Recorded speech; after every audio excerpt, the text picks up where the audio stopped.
Halo, assalamualaikum warahmatullahi wabarakatuh.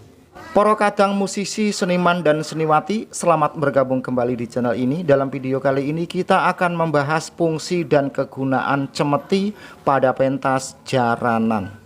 Oke, langsung saja kita bahas. Pada hari sebelumnya saya sering ditanya orang dikala saya duduk-duduk nyangkruk di warung kopi. Ada yang bertanya seperti ini, Pak, sebenarnya pada jaranan itu fungsi dan kegunaan cemeti itu untuk apa ya? Sebelum saya menjawab, mereka yang tidak ditanya menjawab duluan seperti ini. Wah, paling-paling kurang pantes-pantesan. Akhirnya di warung kopi itu saya tidak jadi menjawab. Nah, sekarang saya jawab dengan jelas.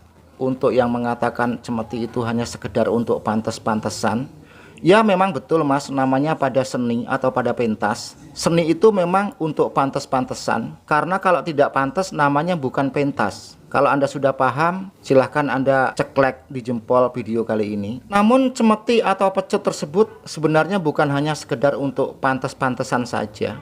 Pada pentas jaranan, terutama jaranan Jawa Timur atau ciri khas jaranan di Jawa Timur, kalau jaranan tersebut tidak ada cemetinya, rasanya hampa. Jadi pentas jaranan di Jawa Timur bila mana tidak ada cemeti dan slompret, rasanya pun kurang begitu afdol ya.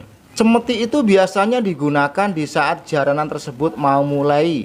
Itu bopo pawangnya membunyikan cemeti dar-der di atas. Kan enak, kan pantas, kan seru. Yang selanjutnya biasanya di saat penari mau keluar. Suatu misal tari celeng, tari jaranan, tari waro, atau tari barongan mau keluar, itu sang bopo pawang membunyikan cemetinya 3 kali. Lalu penari mau ending atau mau masuk, sang bopo pawang pun membunyikan cemetinya 3 kali. Selain itu, dikala penari tersebut mau ndadi, suara cemeti tersebut juga bisa untuk membantu atau memicu proses ndadi. Anda tahu sendiri, manakala penari tersebut mau ndadi, kan cemeti bopo itu dar-der dar-der. Nah, mendengar suara itu, biasanya sang penari tersebut semakin terpicu. Begitu pula di saat para penari ndadi mau ending, cemeti itu pun dibunyikan sebagai tanda sakral. Lalu ada lagi pada saat bopo pawang memanggil ya nun sewu namanya kodam atau prewangan, itu juga membunyikan cemeti sebagai tanda kodam mau masuk, dan bisa digunakan pula sebagai tanda kodam untuk dikeluarkan.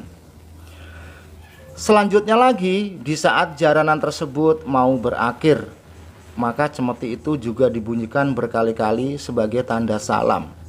Jadi kesimpulannya, fungsi dan kegunaan cemeti pada jaranan itu adalah sebagai bahasa isyarat bagi yang paham dengan isyarat. Kalau pada zaman dahulu, jaranan itu cemetinya pendek-pendek, tidak sehebat cemeti jaranan di zaman sekarang.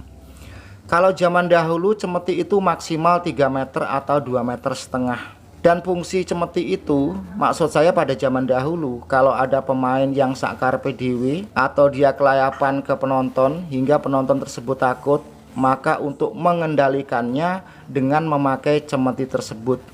Bisa jadi dipukulkan ke kakinya, ya tidak terlalu keras amat. Yang penting fungsi utamanya adalah untuk mengendalikan penari bila mana penari tersebut kelayapan mau menakut-nakuti penonton. Tapi untuk zaman sekarang, bila mana ada penari yang pelayon kesana kemari kelayapan mungkin mau nubruk penonton, cara mengendalikannya bukan memakai cemeti. Ya dikendalikan dengan cara manual lah, ditangkap atau dipegang, kan boponya itu banyak. Dan apabila menggunakan cemeti dirasa kurang etis untuk di zaman sekarang. Terus cemeti tersebut memang ya untuk pantes-pantesan. Saya jawab jujur, namanya kan pentas seni. Pentas seni kalau tidak pantas ya enggak seni namanya. Lalu untuk para bopo pawang yang biasanya menggunakan cemeti yang panjangnya 5 meter lebih bahkan sampai 6 meter, ya sebaiknya yang punya postur tinggi badan 160 ke atas. Kalau bopo tersebut posturnya kurang dari 150, ya cemetinya jangan terlalu panjang mas. Selanjutnya, bila mana membunyikan cemeti harus pakai acting dan gaya. Membunyikan cemeti kalau nggak pakai gaya atau tidak pakai acting rasanya kurang pantas. Bagaimana situlah berakting dan bergaya amrih pantesnya, atau dengan tangan seperti ini menengadah ke atas, atau dengan pandangan sedikit sinis dan eksentrik. Yang penting pakai gaya. Lain lagi menggunakan cemeti bila mana untuk nyampluk kebo sapi atau wedus, itu tidak perlu gaya. Kan cemeti itu bukan untuk pentas. Semoga video yang Anda tonton kali ini menambah kepahaman dan bermanfaat. Wassalamualaikum warahmatullahi wabarakatuh.